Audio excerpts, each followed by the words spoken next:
Most CNC files that customers run will be what we refer to as a G92 program, and that is at the beginning of the program you'll see a line of code like this: G92 X0Y0Z0, and that tells the controller that from this point forward all these X, Y, and Z coordinates will be based off of wherever the cutting head is when it hits this line of code here.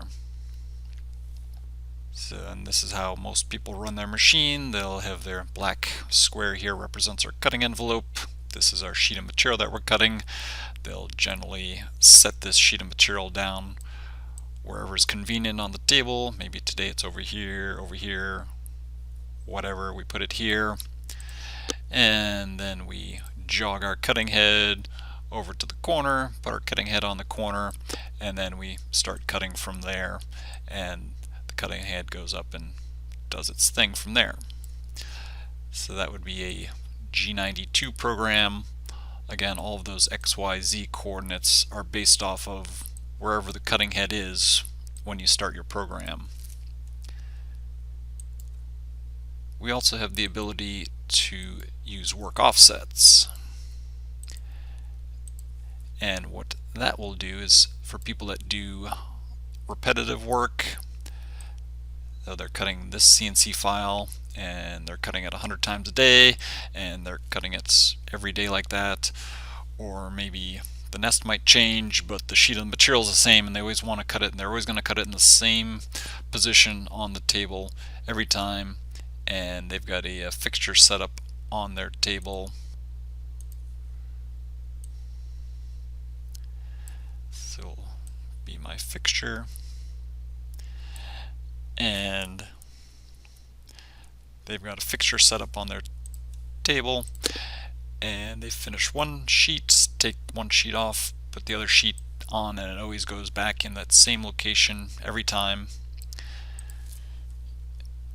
And so in those situations people can work off of a work offset, and the work offset is triggered by having a G54, G55, 56, 57, 58, basically G54 through G59 will trigger the controller to look at whatever positions, XYZ positions, are saved in the controller for our G54 to G59 positions, and then base those coordinates in the CNC file off of that. So for example, if we go back to our controller, so this program here, we have a G92, jog my cutting head to where I want to cut the program, start, and it does it from there. And again, all these are based off of where we start our program. If I change this and I were to put a G54 at the start here, so let me just rename this one here, G54. And a couple ways of doing this. For example, Z heights can be based off of the top of the table. So oftentimes, especially for water only cutting, we'll set the Z position for the work offset at the top of the table, and then in the CAM system, based on the thickness of material that's selected, these Z values here will change. So if we're cutting 1-inch thick material, if our Z value is based off the top of the table, rather than lifting 1 inch off the top of the material like here, we'd lift up 2, which would put us 1 inch off the top of my material. We'd wrap it over, and then we'd come down to Z1, which for water only should put us 1/2 inch off the top of the 1-inch thick material. And then similar situation on this one here, and wrap it down, and we'll save that.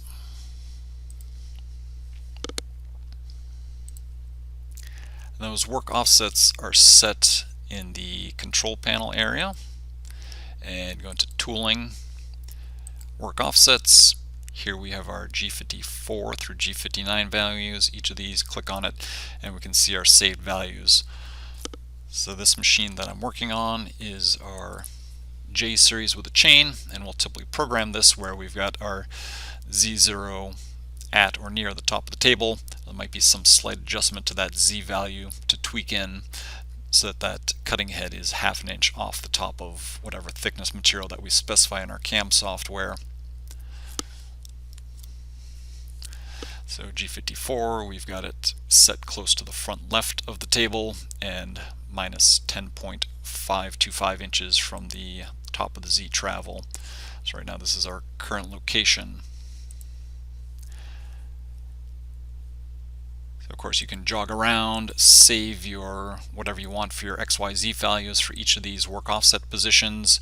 If you do change any of these, and to be safe here, since I'm doing this remotely right now, I'm just going to change this to, we'll just go -9. This will be a little bit extra high. If you do change any of those values, make sure you click on Save to update that.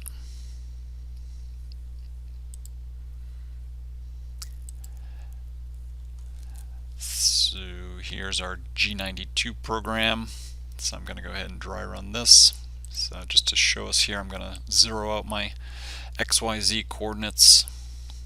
We'll load this program.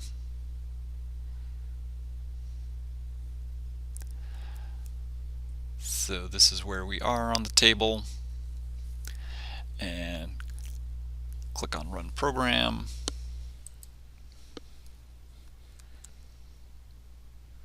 We'll see it lifts up an inch from there, comes over, comes down, cuts our circle. And if we look at these XYZ coordinates here, see again, these are all based off of where we started.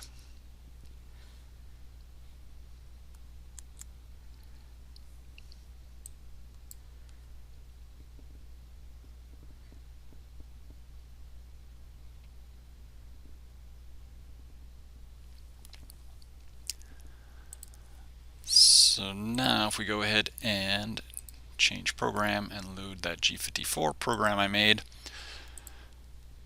in Ikuhlu you have the option of showing your distance from your work offset position. So that's how far away we are right now from our G54 work offset position.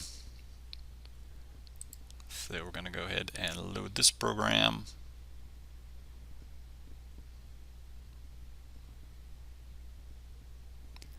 So in here now it shows us that our cutting head right now is back here, and it shows us where this program is going to be cut. Click on Run Program.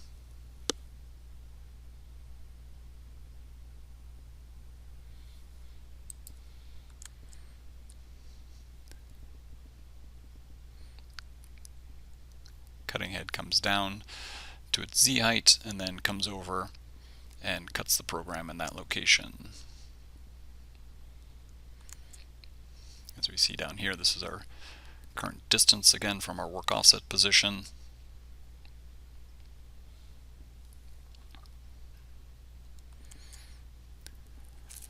So work offsets can be quite useful again for people doing repetitive work or water-only systems like this, where you basically will have the Z height changed based on the thickness of material that you're feeding into the system. If you have any questions on that, let us know. Thanks.